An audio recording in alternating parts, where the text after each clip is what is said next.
Hey guys, TJ here, and welcome back to another video. When I'm building castles in Minecraft, I like realism.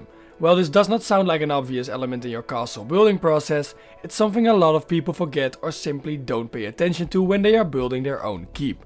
At the same time, realism most of the time also improves the way your castle looks. So in today's episode, I will be explaining to you using 10 steps how you can make your Minecraft castle more realistic, as well as tackle some common mistakes I notice often when people are building these mighty structures themselves. Before we start, these videos take quite long to make. If you do enjoy my content or end up finding this video helpful, then please consider leaving a like on the video and subscribing to the channel. It would make me very happy. Anyway, let's get started.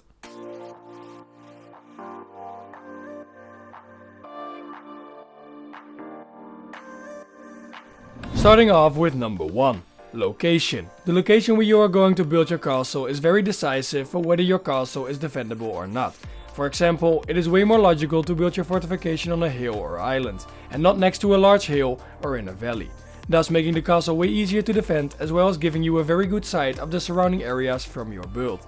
What is also important is not to have too many trees around your castle, because this will block the view and make it easier for the enemy to sneak up to your keep. However, an abandoned castle or ruin might have a lot of trees around it.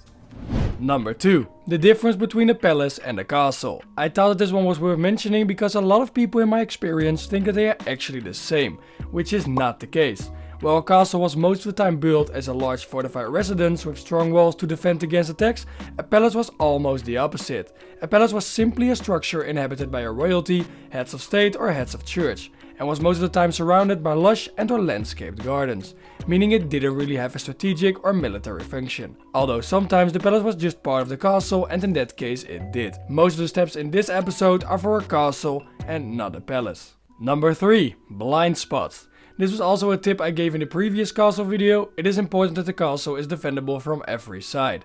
Make sure that there aren't any weird corners in your build where enemies could hide, because they cannot be watched from the walls. This is also the reason why towers in the walls are almost always built a little bit on the outside of the structure, so no one can hide beneath the walls.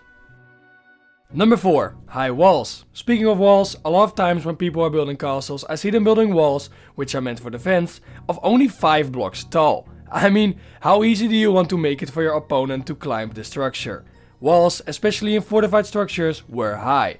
And I mean really high, especially in the case of city walls. And of course, if you make them too high, it doesn't look very nice either. So I would say that you try to find the right balance to make your walls look both pretty as well as realistic. But just don't make them 3 blocks tall, alright? That just looks stupid. Number 5. Wood and stone. This is just a very small one. Don't use too much wood in the base of the structure of your wall. It will just be burned down and become worthless.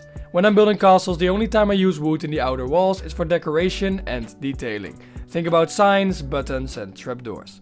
Another one is to not use stone in your ceilings, because that's way too heavy for your structure and with that also illogical. Except if you make arches, then it is logical and perfectly fine. But for flat ceilings, nope. Number 6. The battlements. Everyone knows battlements. They are very distinguishable and very iconic when it comes to castles. But it is very important that you give these battlements a function. Have a look at these battlements. Yeah, the defenders can hide behind them. But can they use them to shoot at the attackers too? No, unless they step on the battlements, but that will make them just as vulnerable. Instead, try to find a battlement design that includes these kind of gaps. By doing this, the defender can use them for both hiding as well as to easily shoot at the attackers below. You also don't want battlements on the inner side of your wall, because if the wall is taken, the enemy can use these battlements in their advantage, and you don't want that. Number 7. The Portcullis. Now this is unarguably the most frequent mistake I see people make when they are building castles and gates, and it bugs me a lot. It seems like everyone just forgets. Even large YouTubers like Green and Giracraft have made the same mistake. I mean, I did it too in the past, but I learned. For those of you that don't know what a portcullis is, it is this thing over here that moves up and down to close and open the gateway. Alright, have a look at this gate design. Doesn't look that bad, right? But where does the portcullis go when it opens? Or where does it come from when it closes? There is not much room for it up here, now is there? It is actually very simple. Most of the people forget this one, but I'm just very triggered by the presence of this mistake. Just make sure that there is more than enough room above the portcullis so it can go somewhere, alright? Like you see over here. It is a small thing, but it makes things so much more realistic and look way more pleasing to the eye if you know this fact as well. Number 8. Murder holes. This one sounds very disturbing, I know, but I will explain to you in a second. Most of the time a gate wasn't just a part of the wall, instead it was an entire structure, called the Gatehouse, which is most of the time actually the strongest point of a castle. Most castles even had a double portcullis within the gatehouse, and in between those two there was something that had cost a lot of people their lives. They are called murder holes. When the attacking army had breached the first gate, they would find themselves within this room inside the gatehouse. Although in the ceiling there will be one large or several gaps located. From these gaps the defending party would throw rocks, pour boiling water or just shoot arrows at the poor souls below, making it way more difficult for the attackers to breach the second gate. Of course you will need room for it, but it makes your castle a little bit more intimidating.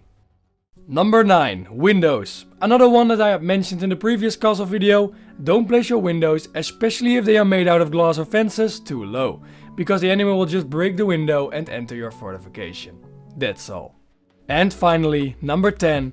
Flags. Another small but fun one I see a lot of people fail at is making sure that all flags on a particular building or even an entire area face in the same direction. I mean, if the wind comes from the west, it doesn't come from the east on the other side of the building. Just point those flags in the same direction, it also looks way more pleasing to the eye. And that's it. 10 tips and tricks to make your castle more realistic.